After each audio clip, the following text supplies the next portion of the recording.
ನಮಸ್ಕಾರ. ಮನೆಯಲ್ಲಿ ಮಕ್ಕಳು ವಿಪರೀತ ಹಠ ಮಾಡ್ತಿದ್ದಾರೆ. ವಿಪರೀತ ಸಿಟ್ಟು ಕೋಪ ಮಾಡ್ಕೊಂತಾರೆ. ಹೇಳಿದ ಮಾತು ಕೇಳಲ್ಲ ಅಂತ ತಂದೆ ತಾಯಿಗಳು ಹೈರಾಣ ಆಗ್ಬಿಟ್ಟಿರ್ತೀರ.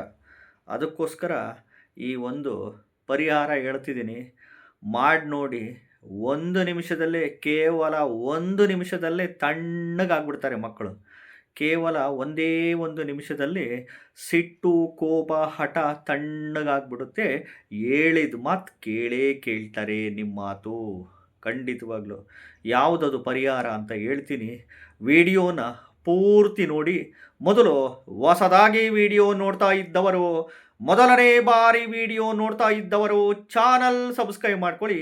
ವಿಡಿಯೋ ಇಷ್ಟ ಆದರೆ ಲೈಕ್ ಮಾಡಿ, ಎಲ್ಲರಿಗೂ ಶೇರ್ ಮಾಡಿ. ಏಕೆಂದರೆ ಮನೆಯಲ್ಲಿ ಮಕ್ಕಳು ಹೇಳಿದ ಮಾತು ಕೇಳಲ್ಲ ಅಂತ ತಂದೆ ತಾಯಿಗಳು ಸಾಕಾಗ್ಬಿಟ್ಟಿರ್ತಾರೆ. ಯಾಕೆಂದರೆ ಅಷ್ಟು ಹಠ ಮಾಡೋದು, ಚಿಟ್ಟು ಚೀರೋದು, ಸಿಟ್ಟು ಕೋಪ ಮಾಡ್ಕೊಳ್ಳೋದು, ಹೇಳಿದ ಮಾತು ಕೇಳ್ದಲೇ ಇರೋದು, ವಿದ್ಯಾಭ್ಯಾಸದ ವಿಚಾರದಲ್ಲಿ, ಎಜುಕೇಷನ್ ವಿಚಾರದಲ್ಲಿ ಬರೀ ತರಲೆಗಳು ಮಾಡ್ಕೊಳ್ಳೋದು, ಸ್ಕೂಲು ಕಾಲೇಜುಗಳಿಗೆ ಹೋಗಲ್ಲ ಅನ್ನೋದು, ಹೋಮ್ವರ್ಕ್ ಮಾಡಲ್ಲ ಅನ್ನೋದು, ಆಟ ಆಡೋಕ್ಕೆ ಹೋಗ್ತೀನಿ ಅನ್ನೋದು, ಬರೀ ಮೊಬೈಲ್ ನೋಡೋದು, ಬರೀ ಟಿ ವಿ ನೋಡೋದು, ಅದು ಬೇಕು ಇದು ಬೇಕು, ಅಲ್ಲಿ ಕರ್ಕೊಂಡೋಗು ಇಲ್ಲಿ ಕರ್ಕೊಂಡೋಗು, ಮಾತು ಎತ್ತಿದ್ರೆ ಸಿಟ್ಟು ಕೋಪ, ಕೈಗೆ ಸಿಕ್ಕಿದ್ದು ತಗೊಂಡೋಗಿ ಹೊಡೆದ್ಬಿಡೋದು, ಇಲ್ಲ ರೂಮಿಗೆ ಹೋಗಿ ಬಾಗ್ಲಾಕೊಂಡು ಕೂತ್ಕೊಂಡ್ಬಿಡೋದು. ಎಷ್ಟು ಹೇಳಿದ್ರು, ಸ್ಕೂಲಲ್ಲಿ ಟೀಚರ್ಗೆ ಹೇಳಿದ್ರು ಕೇಳ್ತಾ ಇಲ್ಲ ಮಾತು, ಸ್ಕೂಲಲ್ಲಿ ಎಚ್ ಎಮ್ಗೆ ಹೇಳಿದ್ರು ಕೇಳ್ತಾ ಇಲ್ಲ. ಇವ್ನ ಹೆಂಗಪ್ಪ ಕಂಟ್ರೋಲ್ ಮಾಡೋದು, ಇವಳು ಹೆಂಗಪ್ಪ ಕಂಟ್ರೋಲ್ ಮಾಡೋದು, ಬಾಯಿ ಬಡ್ಕ ಬಾಯಿ ಬಡ್ಕಿ ಎಷ್ಟು ಸಿಟ್ಟಾಗ್ತಾಳೆ, ಎಷ್ಟು ಕೋಪ ಮಾಡ್ಕೊತಾನೆ, ಇವ್ನ ಹೆಂಗೆ ಕಂಟ್ರೋಲ್ ಮಾಡೋದು ಅಂತ ತಂದೆ ತಾಯಿಗಳು ಹೈರಾಣ ಆಗ್ಬಿಟ್ಟಿರ್ತೀರ. ವಿಡಿಯೋ ಪೂರ್ತಿ ನೋಡಿ. ಮೊದಲು ಚಾನಲ್ ಸಬ್ಸ್ಕ್ರೈಬ್ ಮಾಡ್ಕೊಳ್ಳಿ, ವಿಡಿಯೋ ಲೈಕ್ ಮಾಡಿ, ಶೇರ್ ಮಾಡಿ, 4 ಜನಕ್ಕೆ ಎಲ್ಪ್ ಮಾಡಬೇಕು. ಆವಾಗ ಭಗವಂತ ಮೆಚ್ಚೋದು. ಇಲ್ಲ ಅಂದರೆ ಏನಾಗುತ್ತೆ? ಮಕ್ಕಳೇ ನಮ್ಮ ಪ್ರಾರಬ್ಧ ಕರ್ಮ. ಹಿಂದಿನ ಜನ್ಮದ್ದು ನಾವೇನೋ ಮಾಡಿರ್ತೀವಿ, ಮಕ್ಕಳಾಗಿ ಹುಟ್ಟಿ ನಮಗೆ ಸಮಸ್ಯೆಗಳ ಮೇಲೆ ಸಮಸ್ಯೆಗಳು ಅನುಭವಿಸೋ ಅಂತ ಸಮಸ್ಯೆಗಳು ಬಂದ್ಬಿಡುತ್ತೆ. ಹೇಳಿದ್ದು ಮಾತು ಕೇಳಬೇಕು ಮಕ್ಕಳು. ಸಿಟ್ಟು ಕೋಪ ಹಠ ಮಾಡ್ಕೊಂಬಾರ್ದು.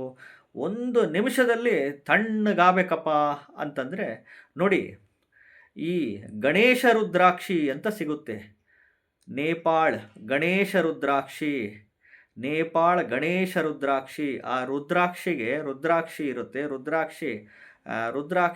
ರುದ್ರಾಕ್ಷಿಯಲ್ಲಿ ಒಂದು ಸೊಂಡ್ಲು ಆಕಾರ ಈ ಥರ ಬಂದಿರುತ್ತೆ. ಅದು ಗಣೇಶ ರುದ್ರಾಕ್ಷಿ ಅಂತ ಹೇಳ್ತೀವಿ. ಒರಿಜಿನಲ್ ನೇಪಾಳ ಗಣೇಶ ರುದ್ರಾಕ್ಷಿನ ನೀವು ಯಾವುದಾದ್ರೂ ಗಣಪತಿ ದೇವಸ್ಥಾನಕ್ಕೆ ಸಂಕಷ್ಟರ ಚತುರ್ಥಿ ಬಂದಿರುತ್ತೆ ನೋಡಿ, ತಿಂಗಳಿಗೊಂದು ಸರಿ ಸಂಕಷ್ಟರ ಚತುರ್ಥಿ ಬಂದಾಗ, ಅಥವಾ ಸಂಕಷ್ಟರ ಚತುರ್ಥಿ ಮಂಗಳವಾರ ಬಂದಾಗ, ಅಥವಾ ಸಂಕಷ್ಟರ ಚತುರ್ಥಿ ಬುಧವಾರ ಬಂದಾಗ, ಇಂಥ ಸಂದರ್ಭದಲ್ಲಿ ನಿಮ್ಮೂರಲ್ಲಿ ಗಣಪತಿ ದೇವಸ್ಥಾನಕ್ಕೆ ಹೋಗಿ ಅಲ್ಲಿ ಆ ಒಂದು ಗಣೇಶ ರುದ್ರಾಕ್ಷಿನ ಗಣಪತಿ ಪಾದಕ್ಕೆ ಹಾಕಿಸ್ಬಿಟ್ಟು, ಅಲ್ಲಿ ಗಣಪತಿ ಪಾದಕ್ಕೆ ಮುಟ್ಟಿಸಿ, ಬಲಗೈನಲ್ಲಿ ಇಸ್ಕೊಂಡು, ಓಂ ಬುದ್ಧಿ ಸಿದ್ಧಿ ಪ್ರದಾಯೇ ನಮಃ, ಓಂ ಬುದ್ಧಿ ಸಿದ್ಧಿ ಪ್ರದಾಯೇ ನಮಃ, ಓಂ ಬುದ್ಧಿ ಸಿದ್ಧಿ ಪ್ರದಾಯೇ ನಮಃ ಅಂತ ಈ ಮಂತ್ರನ ಅನ್ಲಿಮಿಟೆಡ್ ಪಠಣೆ ಮಾಡಿ, ಅದು ಪೆಂಡೆಂಟ್ ಮಾಡಿಸ್ಬಿಡಿ. ಬೆಳ್ಳಿಯಲ್ಲಿ ಪೆಂಡೆಂಟ್ ಮಾಡಿಸ್ಕೊಂಬಿಡಿ. ಬೆಳ್ಳಿಯಲ್ಲಿ ಒಂದು ಕೊರಳಿಗೆ ಲಾಕೆಟ್ ಥರ ಪೆಂಡೆಂಟ್ ಮಾಡಿಸ್ಕೊಂಡು, ನೀವು ಬೆಳ್ಳಿ ಬಂಗಾರದ ಅಂಗಡಿಯಲ್ಲಿ ಕೊಟ್ಟರೆ ಮಾಡಿಕೊಡ್ತಾರೆ.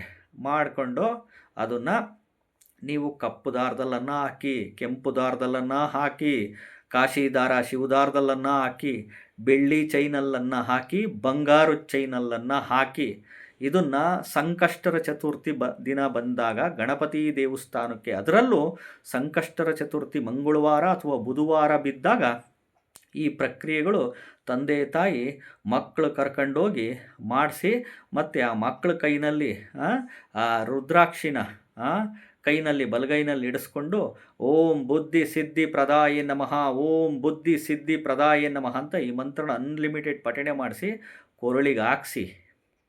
ಒಂದು.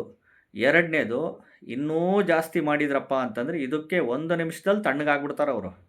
ಇನ್ನೂ ಮಾಡಿದರು ಅಂತಂದರೆ, ಸ್ಕೂಲ್ಗೆ ಹೋಗಲ್ಲ, ಹಠ ಮಾಡೋದು, ಹೇಳಿದ ಮಾತು ಕೇಳ್ದಲೇ ಇರೋದು ಅಂತಂದರೆ, ಮಕ್ಕಳ ಕೈನಲ್ಲಿ ಪ್ರತಿದಿನ ಹನುಮಾನ್ ಚಾಲೀಸ 7 ಬಾರಿ ಪಠಣೆ ಮಾಡಿಸ್ಬೇಕು.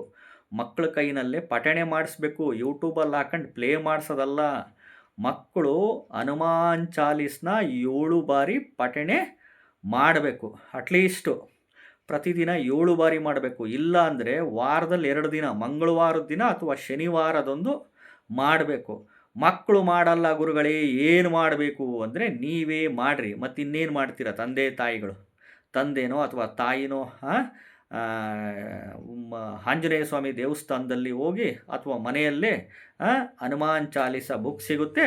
ಇದನ್ನು 7 ಬಾರಿ ಮಕ್ಕಳು ಪರವಾಗಿ ಸಂಕಲ್ಪ ಮಾಡ್ಕೊಂಡು ಮಾಡಿ.